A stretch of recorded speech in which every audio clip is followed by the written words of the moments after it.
Thank you. Thank you very much. What I love about events like these, that it's not just people coming together to hear ideas, it's that we all came here for the same reason. Every single one of us came here because we share something. We have similar values and similar beliefs, and it's the reason we showed up. We don't know each other, and yet we know something about each other. Now, this is important, you see, because the very survival of the human race depends on our ability to surround ourselves with people who believe what we believe. When we're surrounded by people who believe what we believe, something remarkable happens. Trust emerges. Make no mistake of it, trust is a feeling, a distinctly human experience. Simply doing everything that you promise you're going to do does not mean people will trust you. It just means you're reliable. And we all have friends who are total screw-ups, and yet we still trust them. Trust comes from a sense of common values and beliefs. And the reason trust is important is because when we are surrounded with people who believe what we believe, we're more confident to take risks. We're more confident to experiment, which requires failure, by the way. We're more confident to go off and explore, knowing that there is someone from within our community, someone who believes what we believe, someone we trust and who trusts us, will watch our back, help us when we fall over, and watch our stuff and look after our children while we're gone. Our very survival depends on our ability to surround ourselves with people who believe what we believe. I'll share an example with you that freaks me out every time I talk about it. What's our most valuable possession on the planet? Our children, right? Our most valuable possession on the planet are our children. So let's game out a scenario.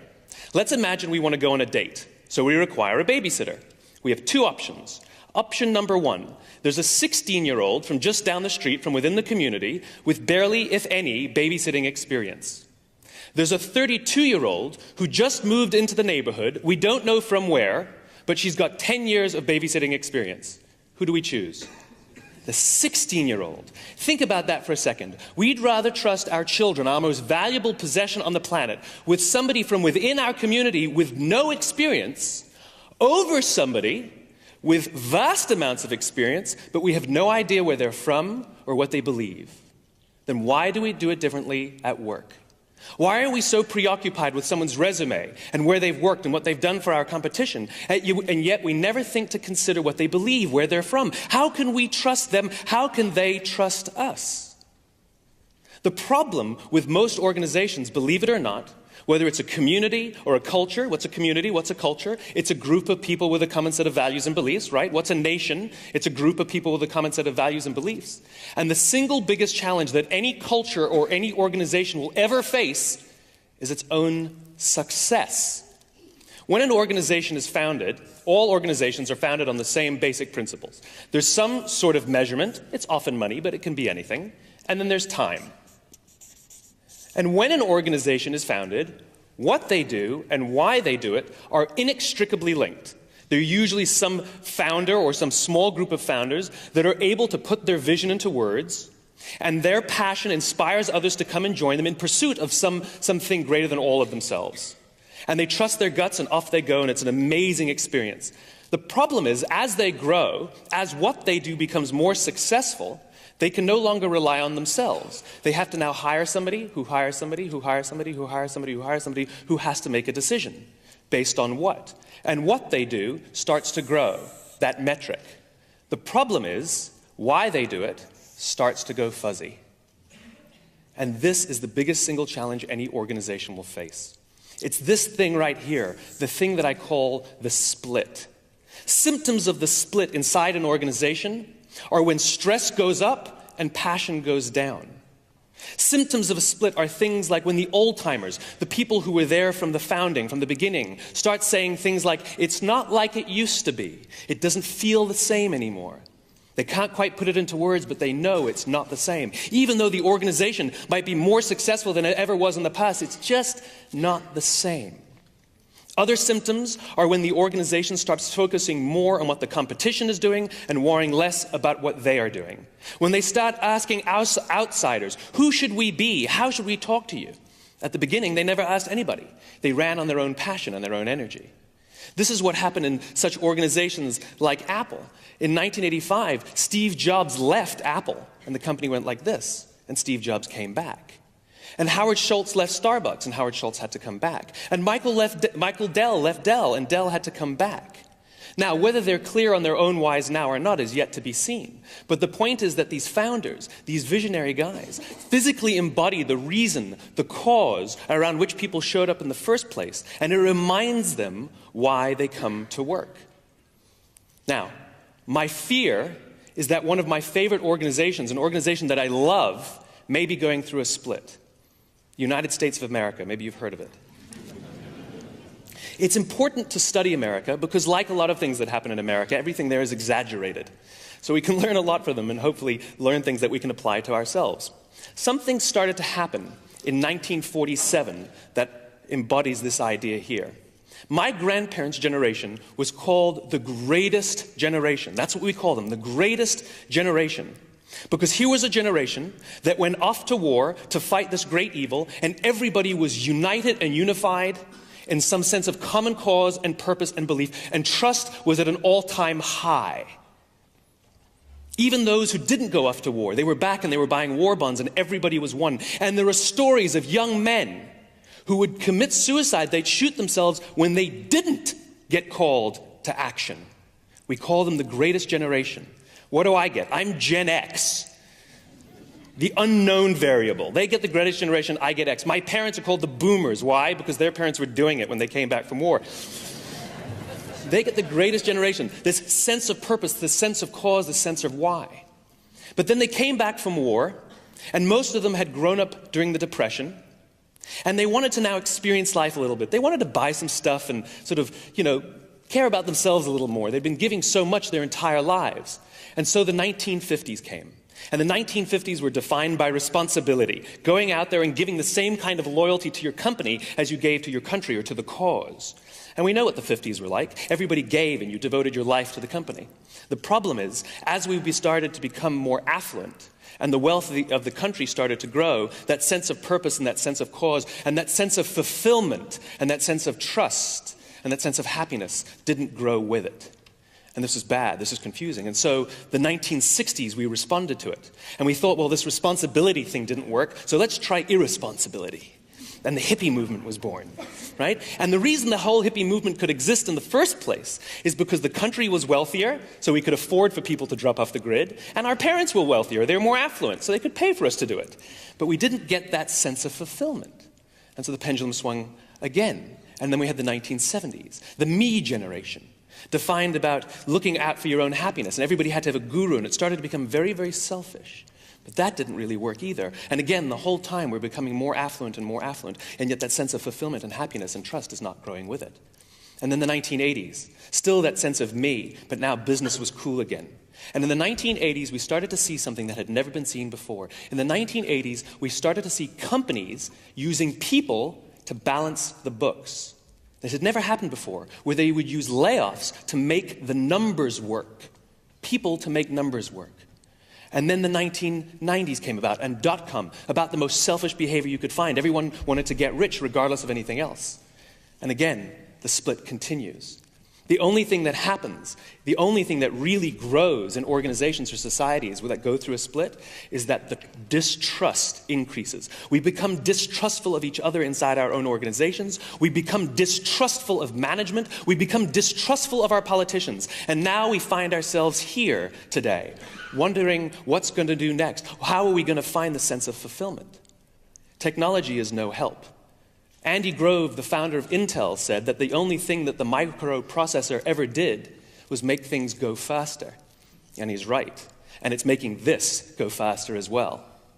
Don't forget, technology is absolutely fantastic for the exchange of information and the exchange of ideas. Technology is absolutely wonderful for speeding transactions. It's wonderful for resourcing and finding people, but it is terrible for creating human connections. You cannot form trust through the internet.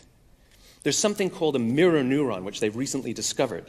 That's one of the things that contributes to how people relate to each other and how we empathize.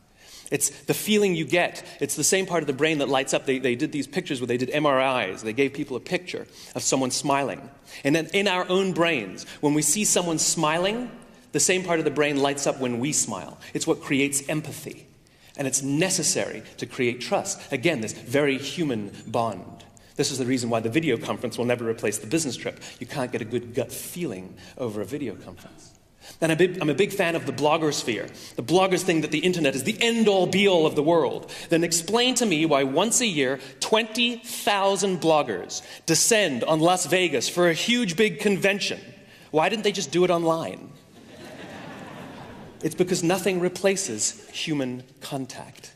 It's the difference between leadership and authority. Leadership tells us why we're here in the first place. They remind us why we came here. Authority tells us what to do or tells us what goal to achieve. In the 1960s, Stanley Milgram did an experiment that we consider now quite unethical, but the results were remarkable. He invited two people to come to his laboratory. Someone who played the role of the teacher, a volunteer, and someone who played the role of the student, who was actually a scientist pretending to be a volunteer. They told the teacher to sit in front of a counter that had a button and a dial. And they said that they were going to ask some questions of the student. And if the student answered the wrong question or refused to answer, the teacher was to press the button and administer an electric shock. And after each shock, they were to turn up the dial one notch. And the notch said, mild, medium, slightly painful, slightly more painful, very painful. And eventually, it went red and said XXX. And what happened was there was only really one electric shock administered throughout the whole experiment. And it was a small shock administered to the teachers so they could see what it felt like. And so the experiment would progress, and the questions would be asked, and the teacher would press the button, and the scientist pretending to be the student would pretend to get an electric shock. What ended up happening was that when the student could see and hear the student when the teacher could see and hear the student, they would scream. He couldn't go very far before he quit. He said, I can't do this anymore. I'm hurting the guy. And he would quit the experiment. When he could see him but not hear him, he could go further but still not very far before he quit.